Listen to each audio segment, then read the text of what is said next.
Soy el Dr. Juan Wiger, gastroenterólogo y endoscopista, me especializo en ecoendoscopía y voy a hablar sobre el rol de la ecoendoscopía en tumores de páncreas.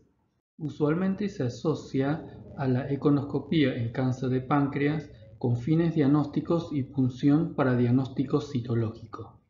Sin embargo, la utilidad de la ecoendoscopía se ha ampliado con el tiempo y actualmente tiene funciones relacionadas con el screening, la estadificación, punción para diagnóstico citológico o histológico y lo que se ha desarrollado últimamente es la terapéutica. Por ejemplo, la neurólisis del plexo celíaco para control del dolor, drenaje biliar cuando falla la CPRE, radiofrecuencia para tratamiento de tumor no resecable y la gastroenteroanastomosis. La utilidad en el screening.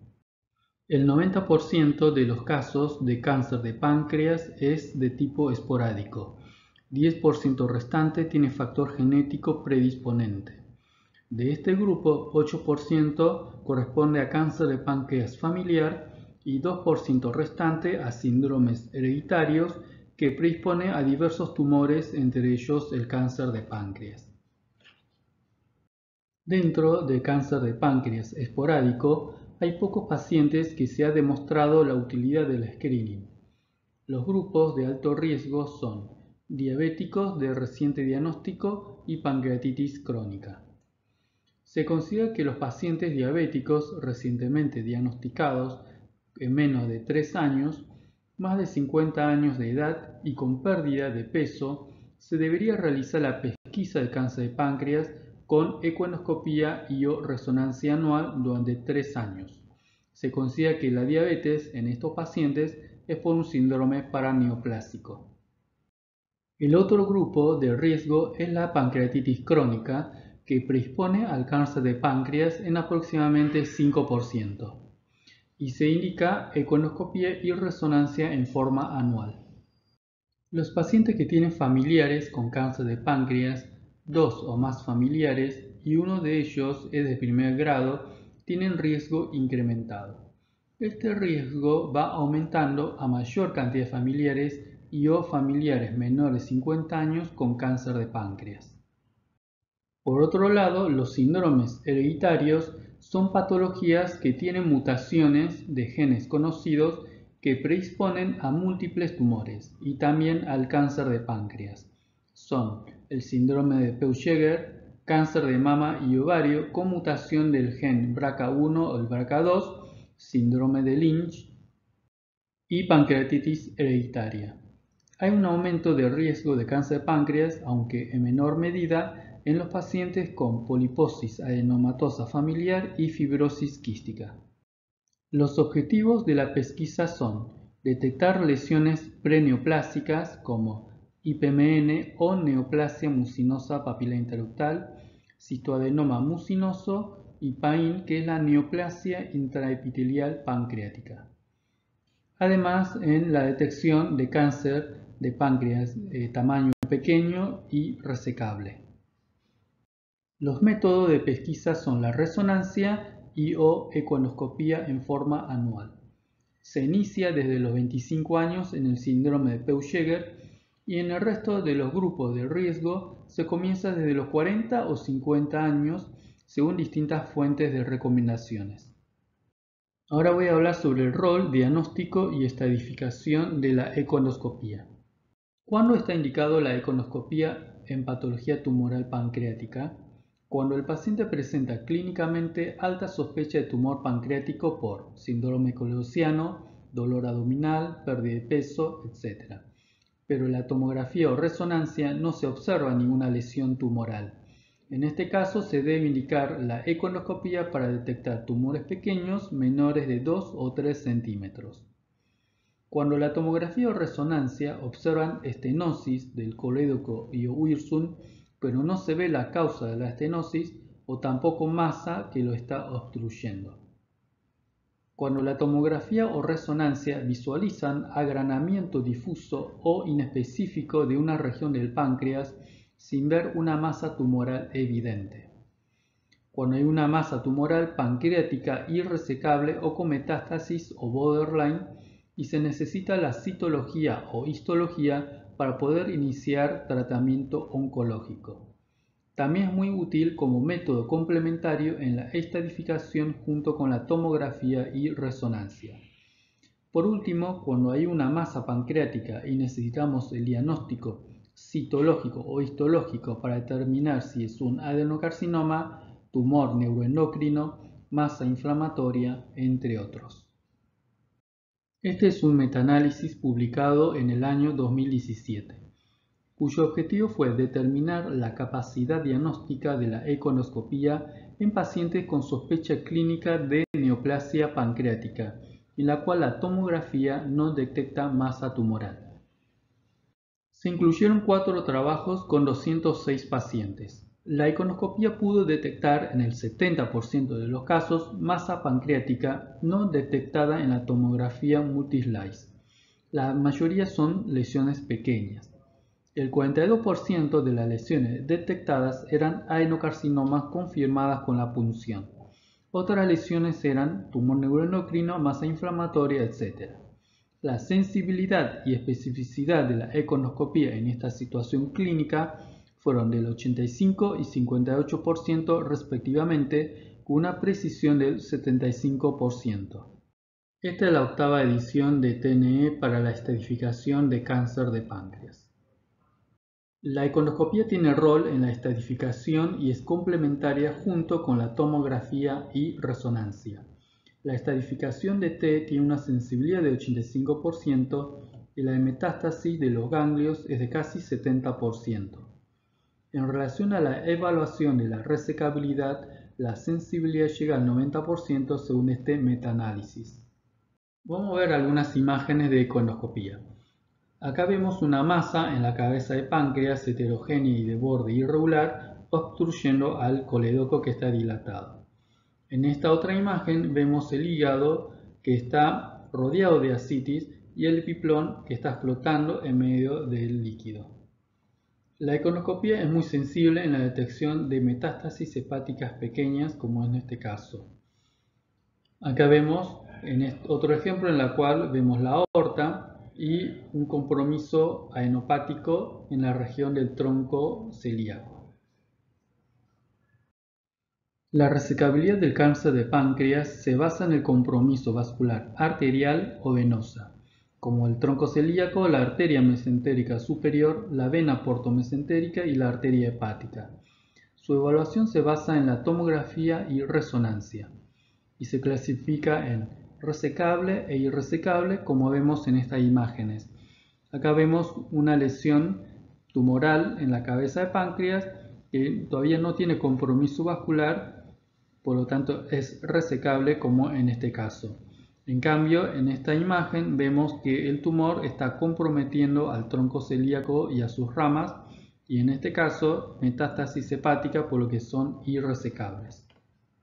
O pueden ser borderline, como en estos casos, en la cual hay compromiso de menos de 180 grados de la vena mesentérica superior y de la arteria mesentérica superior. En este metaanálisis comparativo entre la ecoendoscopía y la tomografía sobre el diagnóstico de invasión vascular, demostró que la ecoendoscopía es más sensible. Sin embargo, todos los estudios de imágenes son complementarios. La evaluación de la vena porta es más sensible con el econoscopio, mientras que la arteria mesentérica superior es mejor con la tomografía o la resonancia. Por otro lado, para la evaluación del tronco celíaco, todos los estudios tienen una precisión similar. En estas dos imágenes de arriba vemos que la econoscopía permite evaluar muy bien el nacimiento del tronco celíaco y de la arteria mesentérica superior. En esta foto de abajo vemos que hay un tumor que está rodeando al tronco celíaco. Y en esta otra imagen vemos una masa importante del páncreas que está rodeando a la arteria mesentérica superior. Acá vemos una masa sólida en la cabeza de páncreas, que es un adenocarcinoma heterogéneo y de borde irregular que está contactando con la pared de la vena porta. Acá en otra imagen en la cual hay una masa en la cabeza de páncreas en la cual está infiltrando la pared de la vena porta. y en esta lesión el tumor rodea la vena porta y está obstruyendo a la vena. En esta otra imagen vemos una masa grande en la cabeza de páncreas que está obstruyendo al colédoco que está dilatado. ¿Cuándo está indicado la punción guiada por ecoendoscopía? En lesiones tumorales irresecables, borderline o metástasis a distancia, cuando el riesgo quirúrgico es elevado y no se recomienda la cirugía, pero sí puede recibir tratamiento quimioterápico. Cuando tenemos que diferenciar adenocarcinoma de otros tumores sólidos como tumor neuroendocrino, metástasis, linfoma, masa inflamatoria, etc. Cuando hay ganglios o nódulos hepáticos y queremos descartar que no sean metastásicos. También puede ser útil para el diagnóstico de carcinomatosis peritoneal. Es discutible cuando tenemos una lesión sólida, resecable e impresión hacer adenocarcinoma, si hay que realizar ecoendoscopía con punción para el diagnóstico citológico previo a la cirugía o directamente operarlo sin punción. Es un tema de debate y no hay consenso. Se debe definir en forma multidisciplinaria y basarse también según la disponibilidad de los equipos. Se han desarrollado distintos tipos de agujas y de diferentes diámetros. También existen múltiples técnicas de punción como usar succión, múltiples pases en diferentes direcciones dentro de la masa y otras técnicas auxiliares. También es muy importante disponer de citopatólogo en la sala para evaluación in situ de la punción. Ayuda a mejorar el rendimiento diagnóstico. ROS es la sigla en inglés de evaluación de la muestra en la sala de ecoendoscopía. En los últimos años se han introducido nuevas agujas cuyo diseño en la punta permite obtener mayor cantidad de tejido y mantiene la histoarquitectura que puede ser muy importante para el diagnóstico de cáncer de páncreas, linfoma y pancreatitis autoinmune. Estas agujas o se obtienen biopsia y no solamente citología de las muestras. Se han publicado varios metaanálisis que demuestran un alto rendimiento diagnóstico de más del 80% en las punciones ecoguiadas, con muy bajo riesgo de complicaciones, menos del 2%, siendo las más prevalentes el dolor transitorio y pancreatitis. Son muy raros la hemorragia y la diseminación, siendo este último muy excepcional. En los centros que se dispone de ecoendoscopía ha ido reemplazando a la punción percutánea de las masas pancreáticas.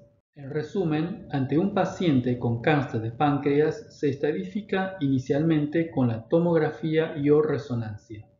Luego, si la lesión es resecable, se puede optar por la cirugía directamente o para reasegurar la estadificación se puede realizar la ecoendoscopía. También es discutible si hay que punzar la lesión. Algunos autores apoyan la punción para descartar, por ejemplo, el tumor neuroendocrino, masa inflamatoria de pancreatitis, etc., mientras que otros no indican la punción. Cuando la lesión es borderline o irresecable, se debe realizar la ecoendoscopía con punción para poder iniciar tratamiento oncológico. Si no hay disponibilidad de la ecoendoscopía, se puede punzar por vía percutánea, pero existe mayor riesgo de diseminación que la ecoendoscopía. Este tema tiene especial importancia en los pacientes que tienen tumor borderline. Por otro lado, en los pacientes con sospecha clínica de tumor de páncreas, pero la tomografía o resonancia no ve masa tumoral, se debe realizar ecoendoscopía por su mayor sensibilidad para detectar tumores pequeños menores de 2 centímetros y la posibilidad de punzarlo. La ecoendoscopía también se ha desarrollado técnicas auxiliares como la elastografía y el contraste armónico. La elastografía mide la dureza o elasticidad de los tejidos y lo representa de diferentes colores, siendo el azul indicativo de tejido muy duro y el rojo tejido muy blando, y los valores intermedios se representan con color verde, celeste y amarillo. Los tumores de páncreas, como el adenocarcinoma, y el tumor neuroendocrino son tumores sólidos duros, por eso se representan en color azul. Sin embargo, en la masa inflamatoria por pancreatitis crónica, es una masa más blanda y por lo tanto se representa con color verde y celeste. ¿Cuál sería la utilidad clínica de la elastografía? Permitiría diferenciar una masa neoplásica de una masa inflamatoria. No reemplaza la punción, pero puede guiar la aguja para punzar la zona más dura, o sea, la zona más azul. El contraste armónico consiste en la inyección endovenosa de un contraste. El más utilizado es el Sonoview. Lo que permite ver en esta técnica es evaluar la perfusión microvascular de la lesión. La principal indicación de este método auxiliar es para diferenciar entre masa neoplásica de masa inflamatoria.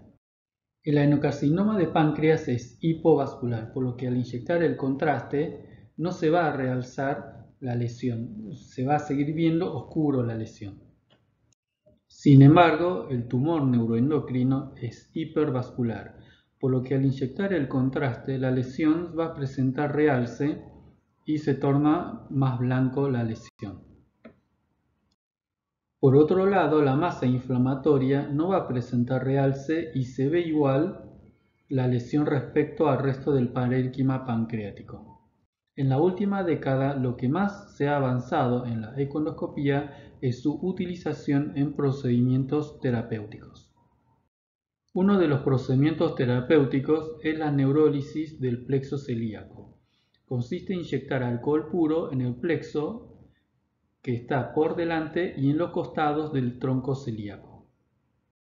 El 80% de los pacientes con cáncer de páncreas van a tener dolor que primero es de tipo visceral y cuando el tumor va creciendo, va infiltrando estructuras o tejido retroperitoneal vecino, se va a transformar en un dolor de tipo somático.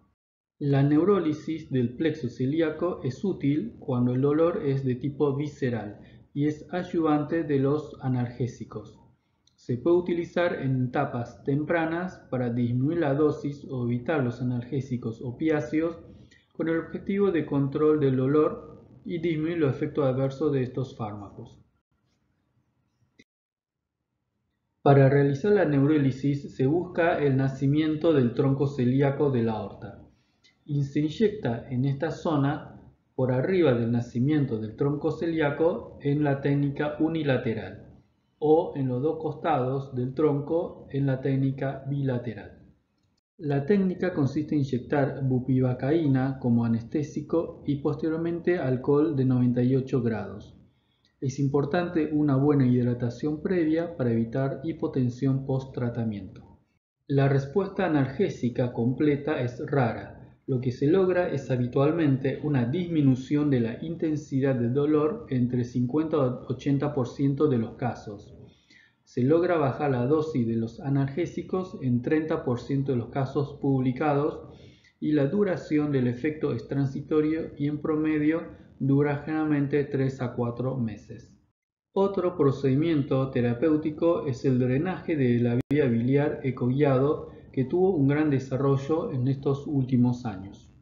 ¿Cuándo está indicado el drenaje de la vía biliar ecoguiado? Cuando hay un tumor ampular, periampular o pancreático en la que la CPRE falla en la canulación de la vía biliar. También cuando hay obstrucción gástrica y o duodenal e impide el ingreso del duodenoscopio a la segunda porción duodenal.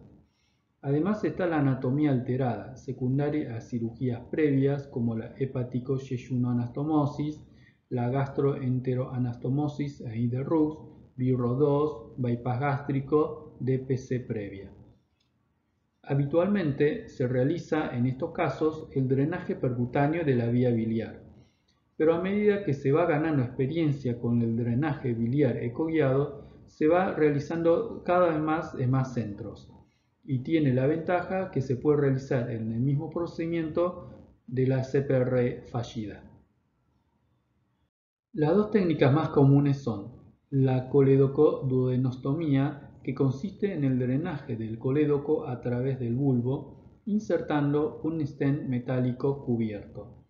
La otra técnica es la hepático-gastrostomía, en la que a través del estómago se drena la vía biliar intrahepática izquierda con colocación de un stent metálico.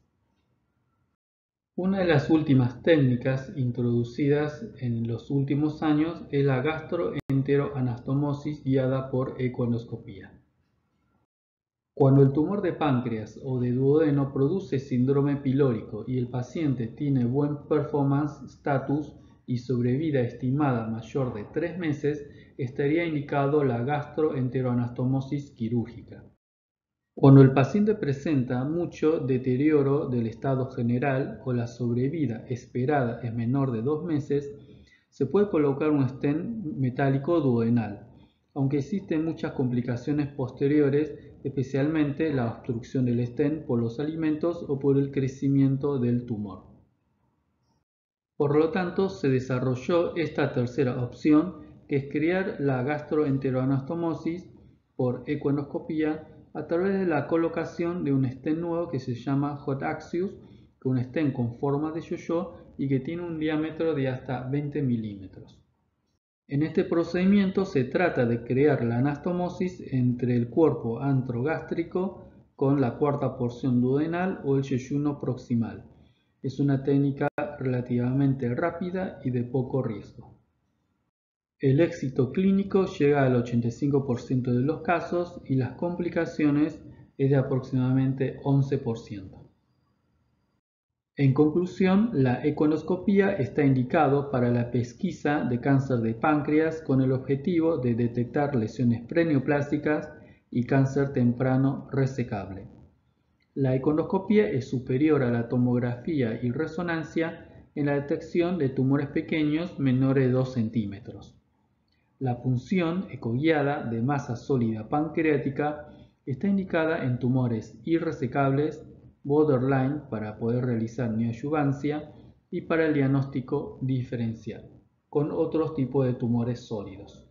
La elastografía y el contraste armónico son técnicas complementarias de la punción, pero no lo reemplaza. En los últimos años se ha incrementado la utilización y desarrollo de técnicas terapéuticas ecoguiadas complementando a la CPRE y al drenaje percutáneo, como son la neurólisis de plexo celíaco para el tratamiento del dolor paliativo, drenaje biliar, radiofrecuencia y gastroenteroanastomosis guiado por ecoendoscopía. Otras técnicas son la colocación de fiducias, inyección de agentes antitumorales o semillas radiactivas dentro de la masa de adenocarcinoma. Muchas gracias por su atención.